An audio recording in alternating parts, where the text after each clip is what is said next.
Assalamualaikum warahmatullahi wabarakatuh, Saudara Alun.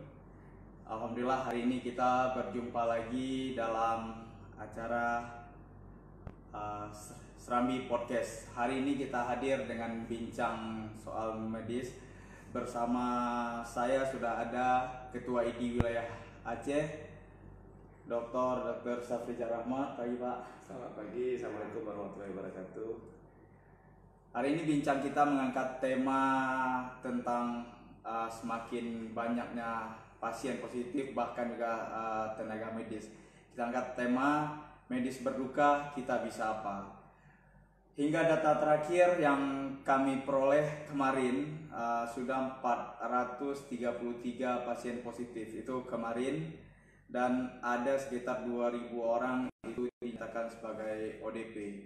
Peningkatan ini terjadi sangat drastis dalam beberapa hari terakhir. Yang paling mungkin mencolok dalam pemberitaan kita di Serambi juga beberapa hari ini adalah semakin banyak ada di antara ratusan pasien itu bahkan yang terjangkit adalah tenaga medis, baik dokter, perawat yang selama ini bersentuhan atau berjuang di garda terdepan dalam merawat para pasien ini, termasuk di Banda Aceh, di beberapa daerah seperti di Abdia itu ada tenaga medis juga yang terjangkit. Bahkan di Banda Aceh juga tenaga medis sudah diasingkan, diisolasi di satu tempat khusus, yaitu di Asrama Haji Banda Aceh. Mungkin kita langsung aja ngobrol sama Pak Safrizal. Pak, dengan hari ini kan memang saya tidak tahu angka pasti, terakhir saya tidak update tenaga medis yang akhirnya dinyatakan positif. Tapi dengan banyaknya tenaga medis ini, ada nggak kepanikan di kalangan dokter ini, terutama yang bersentuhan langsung? Ya. Seperti apa kondisinya? Jadi kita sudah juga melakukan rapat koordinasi Ikatan Dokter Indonesia dengan PPI, Persatuan Perawat Nasional Indonesia, wilayah Aceh, juga dengan persatuan-persatuan lain seperti dokter gigi, farmasi dan lain-lain. Jadi kita memang prihatin dalam kondisi saat ini, di mana hari ke hari banyak sekali tenaga medis yang sudah positif dan lebih banyak lagi yang sedang menunggu hasil karena dilakukan tracing, dan banyak sekali yang harus di tracing dan menunggu hasil, dan ini kan membuat suasananya menjadi sedikit resah ya. Kenapa? Karena kemudian juga berdampak kepada kemampuan pelayanan kesehatan yang mulai terganggu. Bahkan di beberapa rumah sakit juga sudah melakukan penutupan bagian-bagian tertentu dari rumah sakitnya untuk kemudian mengamankan dulu stafnya dari kemungkinan tertular COVID-19. Ini memang memprihatinkan. Kalau kita bicara standarnya di internasional, di Amerika itu tenaga medis yang kena itu hanya sekitar 0,2%. Sementara di Indonesia angkanya sekitar 4%. Kalau di tempat kita bahkan ini 10%. 10%. Artinya kalau 400-an, kita hampir 50-an yang terkena, mendekati 500, ya hampir 10%. 10%. Bahkan bisa kita berarti kita di atas rata-rata nasional. Di atas rata-rata. Ya. Ini Pak, kenapa sih bisa tenaga medis terjangkit? Ada sistem yang salah atau seperti apa? Ya, saya berpikiran ini bisa menjadi koreksi di dua belah pihak, artinya di tenaga medis dan sistem kesehatan sendiri untuk melindungi mereka. Yang kedua adalah barangkali di masyarakat juga. Kenapa? Karena memang kita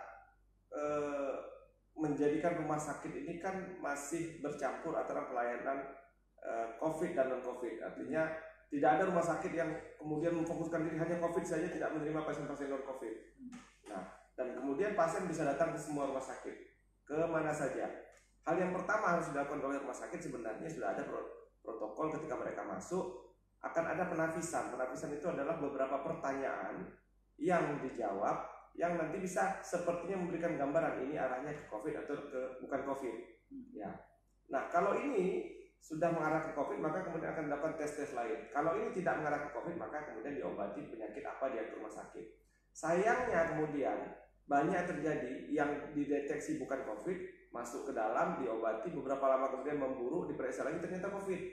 Sehingga sudah banyak perawat, sudah banyak dokter yang bersentuhan dengan pasien yang mereka rawat ini, yang awalnya diduga non-COVID. Artinya apa? Artinya ada saringan-saringan yang harus diketatkan.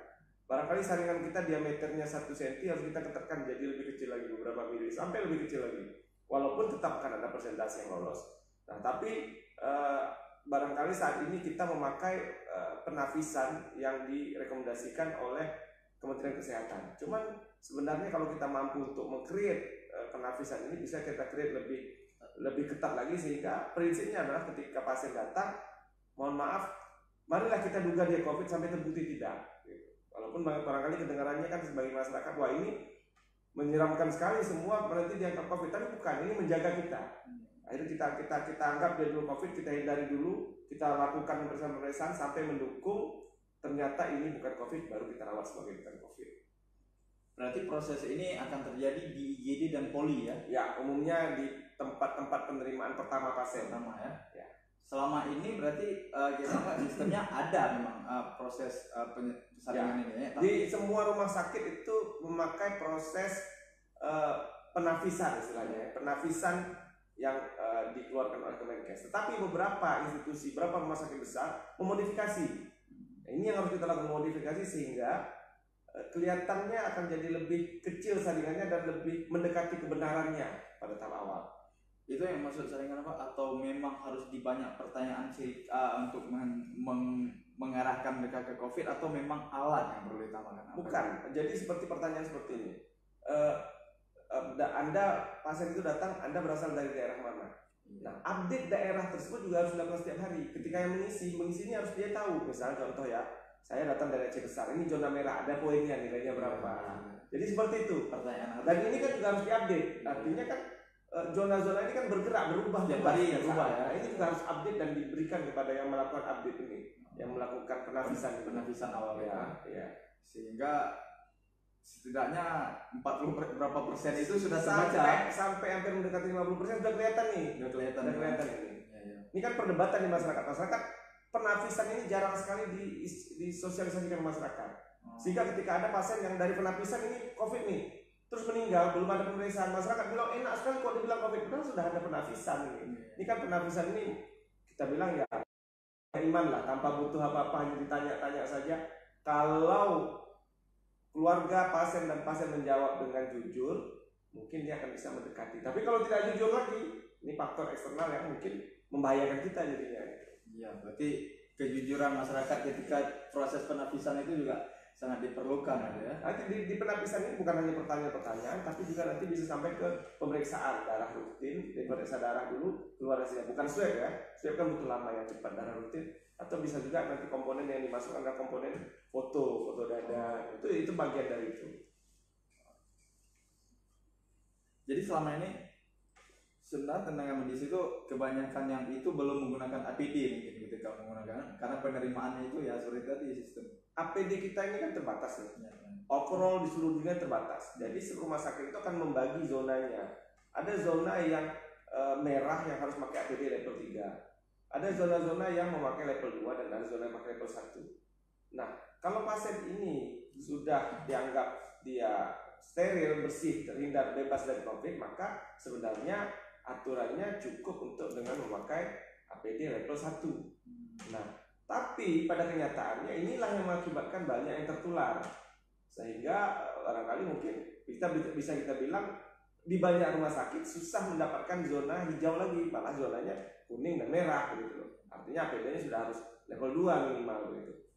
Kemudian kondisi yang kita terima dari teman-teman di lapangan ini, semakin banyaknya pasien COVID ini menimbulkan nggak semangat kerja teman-teman tenaga medis di lapangan gitu? Misal mereka jadi ketakutan gitu. Ya, pasti ada rasa cemas ya, banyak yang mau WA kita, ini bagaimana kondisi begini, tolong dia pengawasan. Tapi sebenarnya sampai hari ini kita masih alhamdulillah. Kenapa? Karena kebanyakan mereka yang terkena ini adalah mereka yang kalau dulu istilahnya OTG, sekarang istilahnya itu adalah terkonfirmasi tapi asimptomatik, artinya dia tidak ada gejala, asimptomatik. Jadi syukurnya begini, artinya yang dibutuhkan saja dari mereka ini adalah istirahat, diistirahatkan, diisolasi selama beberapa lama, dan kemudian nanti diperiksa lagi hasilnya negatif, mereka bisa lagi bekerja.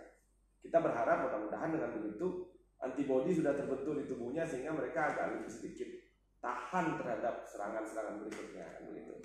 Nah, walaupun memang ada beberapa yang bergejala, bahkan ada sejawat kita yang saat ini berjuang diricu dengan alat bantu nafas, itu ada juga. Oh, ada juga ada. Ya, betul. Tapi sebagian masih kondisinya, sebagian besar itu OTG istilahnya gitu ya. Mereka tidak drop ya. Mereka biasa-biasa saja. Tapi mereka dipisahkan saja. Oh ya, mereka dilakukan isolasi. Terima kasih disediakan tempat isolasi oleh pemerintah, walaupun beberapa yang barangkali mungkin dia bisa menjamin dia itu di rumah sendirian, boleh di rumah sendirian, tetapi secara umum rata-rata dibuatkan di asrama haji sekarang. Di asrama haji. Ada berapa orang Pak? Saat ini ya kalau saya tidak salah itu angkanya yang sedang diisolasi ini sekitar di atas 20-an. 20-an ya. Lalu bagaimana dengan teman-teman tenaga medis ini yang berada di rumah sakit daerah? Kan ada juga beberapa orang yang terjangkit. Itu ya, mereka diisolasi di daerah atau kita bawa ke Banda Aceh? Polanya sama, tapi mereka dilakukan isolasi di daerahnya sendiri. Di daerahnya sendiri. Karena daerah harus mulai responsibel dan mulai merawat pasiennya sendiri. Kalau tidak, 2 kali Jenal Abidin belum kita buka tetap akan penuh rumah sakit kita ini, karena memang pasien ini kalau perkiraan kita yang kita dapat hari ini barangkali sekitar 400-450, barangkali mungkin fakta yang sebenarnya yang ada di masyarakat bisa 2-3 kali lipat daripada itu.